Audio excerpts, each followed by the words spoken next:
Guys, स्वागत है आपका हमारे चैनल पर। तो दोस्तों, आज जो है हम लोग वर्ल्ड ज्योग्राफी से बहुत ही इंपॉर्टेंट टॉपिक सागरीय तापमान, लवणता एवं ज्वार भाटा से देखेंगे। हर एग्जाम में 1 से 2 प्रश्न यहाँ से बनते ही बनते हैं। तो चलिए देखते हैं एक एक करके वन लाइनर को। एनसीईआरटी से चल रहा है हमारा महेश कुमार बर्नवाल का। तो चलिए, महासागरीय जल के तापमान को प्रभावित करने वाले कारक क्या हैं। एक तो अक्षांशीय स्थिति है, उसके बाद सनातनी पवनें हैं, उसके बाद स्थल तथा जल का असमान वितरण, महासागरीय धाराएं, समीपवर्ती स्थल खंडों का प्रभाव, लवणता और प्लावी हिमखंड तथा प्लावी हिमशैल, इन सब का यही सब कारक है जो कि महासागरीय जल के तापमान को प्रभावित करने वाले हैं। चलिए आगे हमारा, सागरीय जल में लवणता प्रति 1000 ग्राम कितनी होती है? 30%। औसत लवणता जो है 35%, माफ़ कीजिएगा। चलिए, सागरीय लवणता का मुख्य स्रोत है भूमि। पूछे, सागरीय लवणता का प्रमुख स्रोत भूमि है। सागरीय जल की लवणता में सर्वाधिक योगदान सोडियम क्लोराइड लवणता का होता है जो कि 77.8% होता है।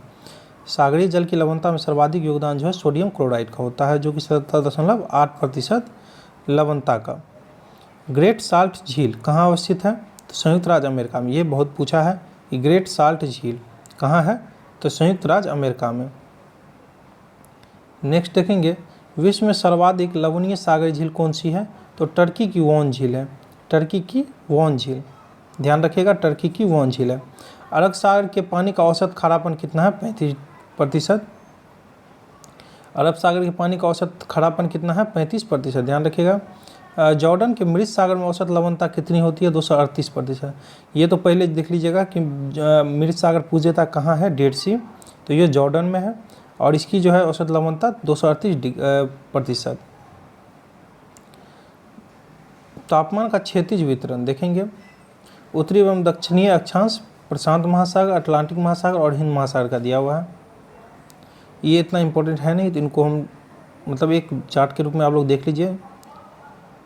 और इसका जो है उतना मतलब एग्जाम में आता नहीं है, तो इसको स्किप करके चलेंगे हम लोग। चलिए आगे है हमारा, विभिन्न सागर और महासागर की लवणता। चलिए, महासागरों की औसत लवणता 35%। लवणता में देखते चलिए, प्रशांत महासागर की 31 से 35, अटलांटिक महासागर की 36 और हिंद महासागर की औसत लवणता 35%।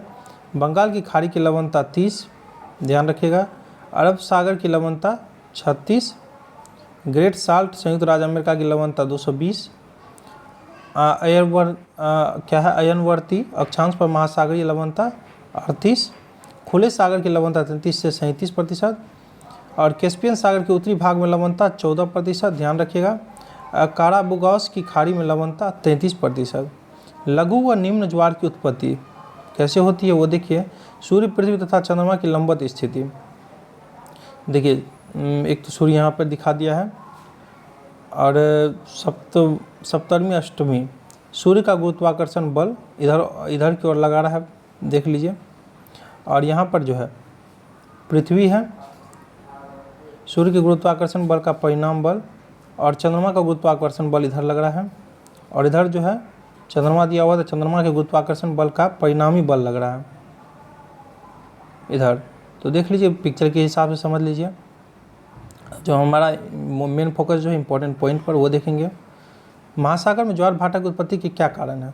तो गुरुत्वाकर्षण, अभिकेंद्रीय बल और अपकेंद्रीय बल तीनों है। पूछेगा तो बताइएगा कि महासागर में ज्वारीय भाटा की उत्पत्ति का क्या कारण है। तो ऑप्शन में दे देगा गुरुत्वाकर्षण, अभिकेंद्रीय बल और अपकेंद्रीय बल, तो इनमें से सभी लगा देना है। एक स्थान पर एक दिन में एक ज्वार और एक भाटा आता है तो उसे क्या कहते हैं? तो दैनिक ज्वार भाटा। पूछे, एक स्थान पर एक दिन में एक ज्वार और एक भाटा आता है तो उसे दैनिक ज्वार भाटा कहते हैं। महासागर में ऊंची जल तरंगे किससे उत्पन्न होती है? तो चंद्रमा से। पूछे, महासागर में ऊंची जल तरंगें किससे उत्पन्न होती है? तो चंद्रमा से। जब सूर्य, पृथ्वी तथा चंद्रमा एक सीधी रेखा में अर्थात सिजिगी हो तो वृहद ज्वार उत्पन्न होता है। पूछे, जब सूर्य, पृथ्वी तथा चंद्रमा एक सीधी रेखा में अर्थात सिजिगी हो तब वृहद ज्वार उत्पन्न होता है। एक स्थान पर एक दिन में 2 बार उत्पन्न ज्वार के मध्य कितने समय का अंतर होता है? तो 24 घंटे 26 मिनट का। पूछे, एक स्थान पर एक दिन में 2 बार उत्पन्न ज्वार के मध्य कितने समय का अंतर होता है? 24 घंटे 26 मिनट का। नीचे दिया हुआ पृथ्वी के परिभ्रमण के कारण 24 घंटे में प्रत्येक स्थान पर 2 बार एवं 2 ज्वार और 2 भाटा आता है। क्या कह रहा है, फिर से देख लीजिए। कह रहा है पृथ्वी के परिभ्रमण के कारण 24 घंटे में प्रत्येक स्थान पर 2 बार ज्वार और 2 बार भाटा आता है। चलिए वीडियो में इतना ही। वीडियो अच्छा लगे तो लाइक कमेंट जरूर कीजिएगा, दोस्तों के साथ शेयर जरूर कीजिएगा। ऐसे ही मैं इंपॉर्टेंट वीडियो लेकर आता रहूँगा। बाकी थैंक यू दोस्तों, wish you all the best.